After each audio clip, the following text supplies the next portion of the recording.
9 billion, 60 billion po ang napunta sa National Treasury.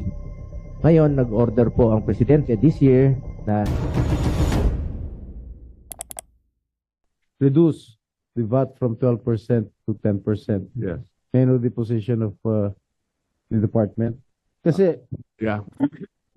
I'm sure that those who have filed the bill have all well intentions. Having said that, at this point in time, I leave it to Congress. If you pass a bill, my warning will be that there will be a possible credit rating downgrade. Mhm. And Yes. why is that? Because today, tignan lang ninyo, in next year, ang makokolekta natin sa VAT, BIR and BOC will roughly be 1.5 trillion. Ang pasweldo lang ng empleyado natin ay 1.7 trillion next year.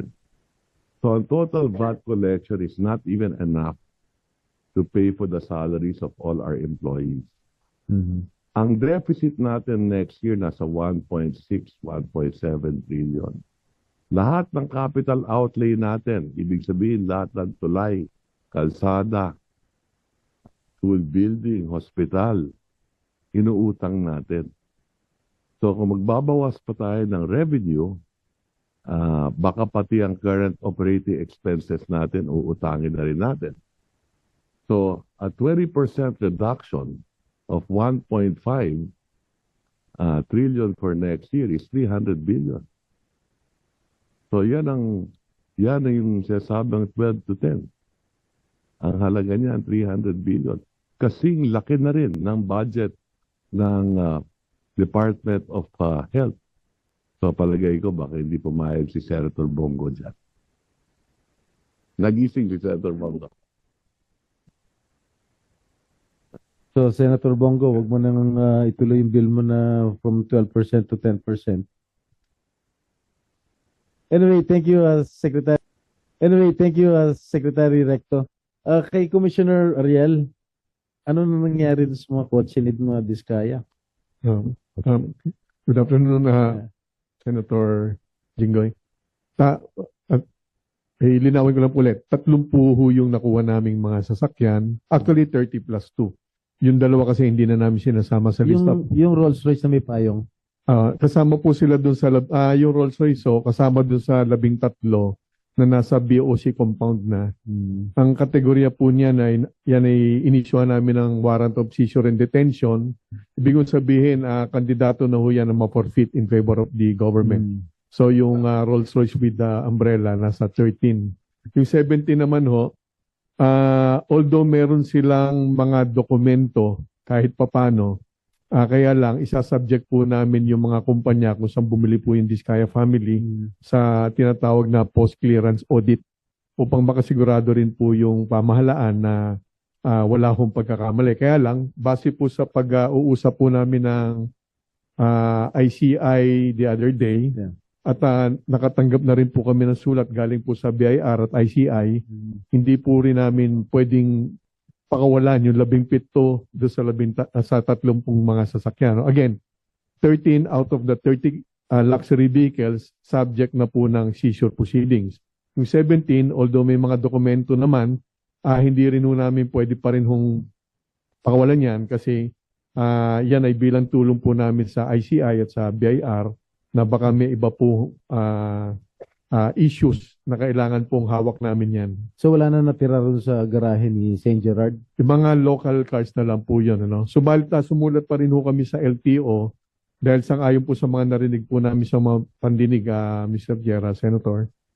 3 po pa lang ho yung nahawakan namin, kaya lang base po din sa mga hearings, supposed to be 4 na po yun.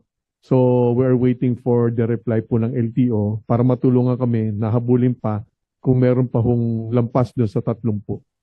So dun sa mga na-retrieve niyong kotse, ng mga Diskaya, marami dun yung mga tinatawag na gray? 13 po. 13. So yun yung mga hindi nagbayad ng tamang buwis. Tama po. At pati yung dokumento ay may problema po. So what do you plan? I-auction ninyo? Ako po bilang commissioner, yung ang aking gagawing option. Although 3 po yung options. Ako po ay isusubastaw natin yan or bidding, ano? We will just make sure that the bidding process will be, of course, transparent and competitive. Yung dalawa pa hong options, hindi ko po gagawin yan. Yung pangalawa ko kasi, pwede ho namin i-donate to other government agencies. Hindi naman po maganda, Your Honor, na gamitin po yung Hindi, wag niyo do-donate sa Senate, ha? Yun po. So yung pangatlo naman ho, lalong di ho natin gagawin, yung pong wawasakin yung mga sasakyan dahil sayang po yung pwedeng kitain po ng pamahalaan. Yung mga kotse yung sinurrender ni Bryce Hernandez, nasa kustodiya ng ICI? ICI po. Hindi po gray eh. Binili po nila sa Kampi members din po. So talagang sinurrender lang nila yan? Sinurrender po. So hindi nyo alam kung ano plano ng ICI doon? Yung susubasta nila? Hindi ko po alam at this point paano ang plano po ng ICI. So, pero kami magpo-post clearance audit po hindi kami. nila ito turn over sa inyo, no? Hindi po kailangan kasi po tama po yung dokumento noon at yung pinagbayaran potentially tama naman po. But ICI and BIR would look into the other aspects of the vehicles po. Lastly, Mr. Chair, would like to commend Commissioner Ariel dahil ngayon ako nakakita ng Commissioner ng Customs na napakasipag at talagang hands-on duty yung kanya ginagawa sa Bureau of Customs. Maraming salamat, Mr. Chair. Ralph Recto. Sir, for the record po, I am against unprogrammed funds, especially pag nagagamit po ito masyadong broad na nagagamit na po siya for naging natatawag na nga ni Senator Win as naging pork barrel po itong unprogrammed funds kung hindi po alam ng Pilipino kung saan po nagagamit, hindi itemized sa ating national budget. At balikan ko lang po yung 2024. Nandun po yun sa provision na pwedeng gamitin pwedeng walisin ng National Treasury o ng Bureau of Treasury or ng Finance yung mga excess funds. At nagkaroon tayo ng discussion yan sa Committee on Health dito sa Senado at nagkaroon po ako ng 14 hearings including health emergency allowances ng mga health workers at ito pong sa PhilHealth. Kung gamitin naman po yung excess funds pambayad sa health emergency allowances ng mga health workers, wala naman pong masama dahil services rendered po yun, pinagpawisan po nila yon at pinaghirapan ng panahon ng pandemya ang ating mga modern day heroes. Kaya lang po, yung mga excess funds kinuha po ng National Treasury, kinol, then yun po yung ginamit for unprogrammed funds. At noong 2024, meron pong pinabalik na 89.9 billion. Salamat po sa Supreme Court na nagkaroon sila ng TRO at hindi inubos yung 89.9 billion, 60 billion po ang napunta sa National Treasury. Ngayon, nag-order po ang Presidente this year na ibalik po yun. Yun ang katanungan ko is paano po yun ibabalik sa PhilHealth for this year o ipa-fund po ang PhilHealth next year. At pinaalala ko naman po sa PhilHealth natin as early as last year, sabi ko sana kung binastos niyo yung pondo ng PhilHealth sa tama, kung nagawa nilang yung mga reforma ginawa nila noong Disyembre, nag-board meeting sila. Yung mga additional case rates, yung mga additional packages, yung mga old policies nila, tinanggal na nila. Kung ginawa nila noong Enero yun ng Enero po ng 2024, wala silang excess funds. Walang wawalisin ang Department of Finance or ang Bureau of Treasury. So walang excess funds. Kasi para po sa akin, ang PhilHealth ay para sa health po, pondo po para sa kalusugan nyo ng bawat Pilipino. Para sa akin, wala pong excess funds ang PhilHealth dahil marami pang Pilipino ang takot magpa-hospital, ayaw magpa-hospital dahil sa kahirapan. Meron ng buntis dyan sa Cebu. Cebu yun, no? Sa Cebu, mag-ina. Ayaw pong magpa-hospital, nanganak sa sidewalk. namatay pa yung mag-ina. Meron pong isang provincial health officer ng Camarines Norte na-admit siya, 4 million ang sinagot ng PhilHealth, 27,000.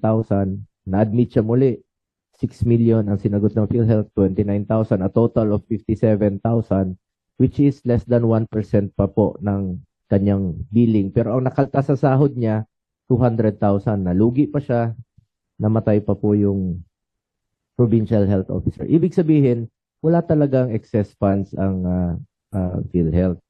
Kaya dapat po walang naibalik. Kaya lang, nabanggit niyo po ito sa isang hearing natin na nandun po yung nakalagay po dun sa GAA na pwede pong kunin po, no? It was put by Congress. Kaya lang po ako po'y naniniwala, legally, lumusot, but morally, unacceptable po sa akin. Dahil marami pa pong mga pasyente po ang naghihingalo, takot po talagang magpa-hospital sa ngayon dahil po sa kahirapan. Gamitin po sa health yung pondo ng PhilHealth. Kasi once yung hirap po nitong unprogrammed funds, sana po kaya I am against it.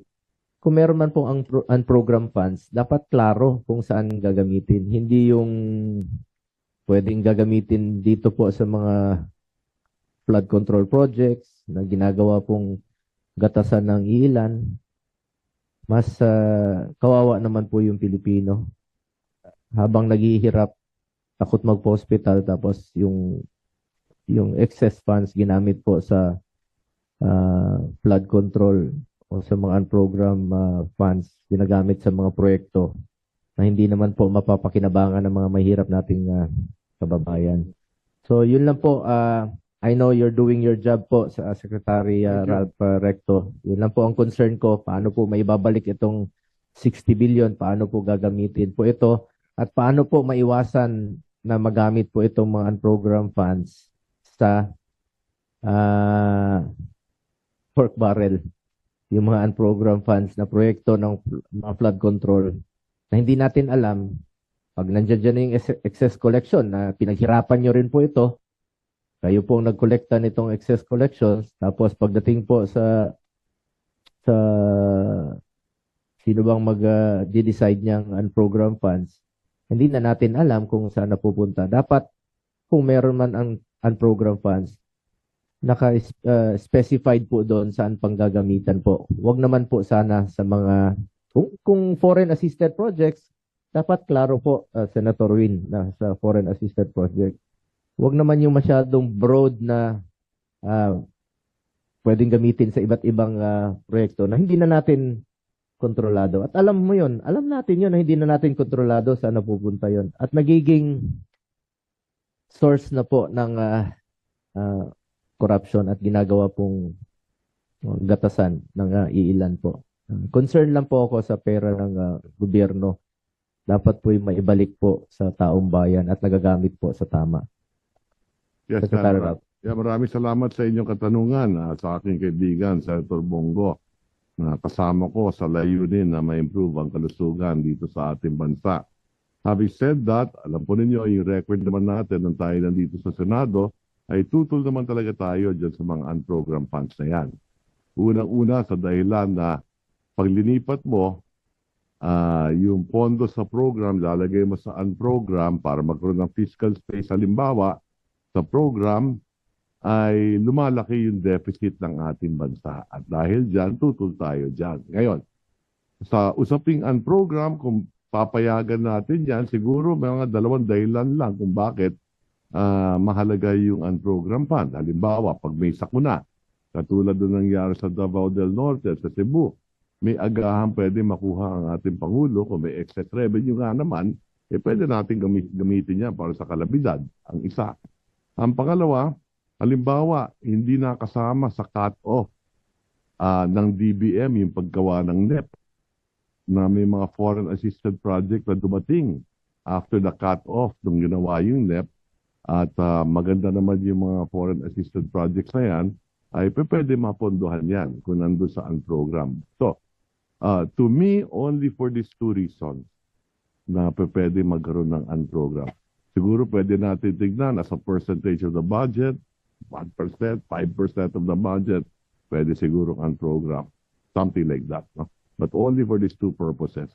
Ngayon, tungkol naman dun sa nabanggit nyo na PhilHealth o yung excess revenue ng GOCC. Katulad nung sinabi natin dito nang tayo tinawag sa Kongreso para magpaliwanag tungkol dyan, ay inutusan po tayo ng Kongreso. Sinabihan tayo base sa 2024 GAA, mandated, the DOF shall. Inutusan tayo ng Kongreso noon. Kaya natin ginawa yun. Ano po? At tama po yung sinabi nyo, nagkaroon ng Supreme Court decision na nag-TRO, instead of 89 billion, is 30 billion, winitol, is 60 billion na gamit natin. At naipaliwanag na natin yan dito. Marami dyan, hindi man kalahati, napunta doon sa mga health workers na tumulong ng panahon ng pandemic. Mahigit 27.5 billion. At maraming iba dyan na gamit from health to health. No?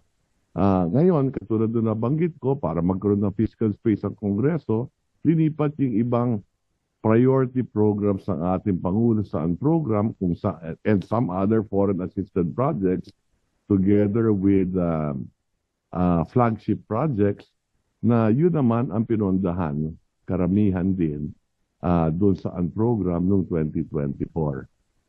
Now, directly, saan manggagaling yung 60 billion na ibabalik natin sa PhilHealth na nakuha natin noong 2024? Nabayaran na rin natin yung mga health workers, nabayaran na rin natin yung mga ibang medical assistance programs na kapaloob ngayon yan sa GAB, sa General Appropriations Bill ng House, na isingit na natin dyan yung 60 billion na dinagdagan natin ang Department of Health budget na ibibigay sa PhilHealth na mahigit 60 billion in next year's budget sa 2026. Ano po? Saan kinuha yung 60 billion? Napag-usapan natin ng Pangulo na kung babawasan natin ang budget ng DPWH doon sa flood control na mahigit 250 billion. Sabi ko sa Pangulo, I recommended na yung 60 billion ibigay na natin sa PhilHealth na hindi na natin kailangan. Ibigay na natin sa PhilHealth yung 60. Ngayon yung 190, meron tayo mga minimum na ginawa at sinundan naman ng Kongreso ngayon doon sa GAB. Na karamihan dito mapupunta sa edukasyon, sa kalusugan, halimbawa, at sa agrikultura at may mga ilang pang mga department. No? So, yan, matatanggap ninyo yan. Ipasala ng Kongreso ng Lunes yan, kahapon. So, pagbalik ninyo ng session, matatanggap ninyo yung version ng House sa budget for 2026. Makikita nyo nakapaloob doon yung 60 billion na ibabalik sa PhilHealth. And finally, ang isa pang komentaryo dahil nabanggit ninyo yung tungkol sa yung pera ng PhilHealth ay dapat mag-gastos na pangkalusugan, sang-ayon tayo dyan. But having said that, alam po ninyo, yung kalusugan, dalawa eh. Meron PhilHealth, that is on the demand side, at meron yung mga pangangailangan ng hospital on the supply side. Kahit 1 trilyon ang budget ng PhilHealth, pero kung walang hospital, walang pagagastosan yung 1 trilyon na yun. Ano po?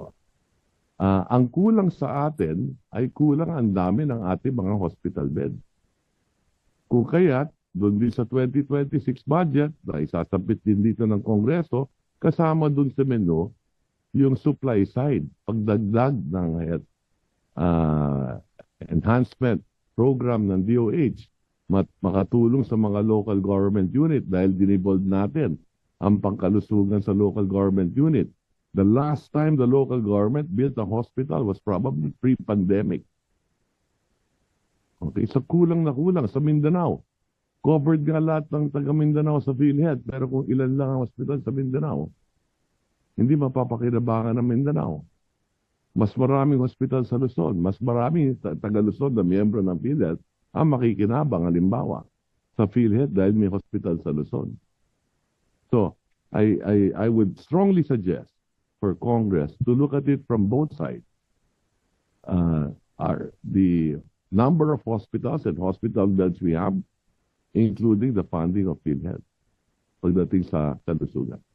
So maraming salamat sa inyong katanungan, sir. I agree with you, no? In fact, nung chairperson po ako ng Committee on Health, with your support noon sa 18 Congress, na talagang pinaglaban natin yung mga additional hospital beds, renationalization, kung kakailanganin, dahil maraming mga probinsya po na walang sariling hospital, kaya DOH po nagdadala, at marami tayong sinusuportahan na mga hospital at mga health centers. At pakiusap ko lang sa Secretary Recto, tulungan nyo rin po ito to make it operational at dapat magamit po mula Luzon, Visayas hanggang Mindanao. And pakiusap ko lang po na reminder lang po, mas alam nyo naman po ito, nabanggit nyo po kanina na inutusan po kayo ng Kongreso kung na pwedeng kunin po sa GOCC yung excess funds. Ang pakiusap ko lang naman po, since nasa inyo yung discretion kung ano po yung GOCC na pwedeng pagkukunan. Wala pong discretion ang ibinigay sa akin ng Basta excess mandate po. na yon. Mandate. Oo, maliwanag yung walang discretion na ibinigay. Basta excess revenue. Ang pakiusap ko lang, can you just spare the health? I mean, kung maaari, kung magkakaroon kayo ng mga ganong provisions in the future, wag lang po sana yung health. Kung wala, hindi na rin tayo papayag dito sa Senado ng ganon. Yan ang Hindi na rin pakiusap ko sa tayo Kongreso. papayag. Pero ibig ko pong sabihin, kung meron man pong mga ganong provision na makita kayo, kindly spare the health. Kasi para sa akin talaga, PhilHealth is para sa health. Health, klaro eh. Right. Health ng Pilipino, PhilHealth. I agree totally. Ang pakiusap ko sa inyo, wag nyo kaming utusan. Hindi po yun inutusan. It was nanilagay lang po sa provision ng GAA na pwedeng kunin yung excess funds.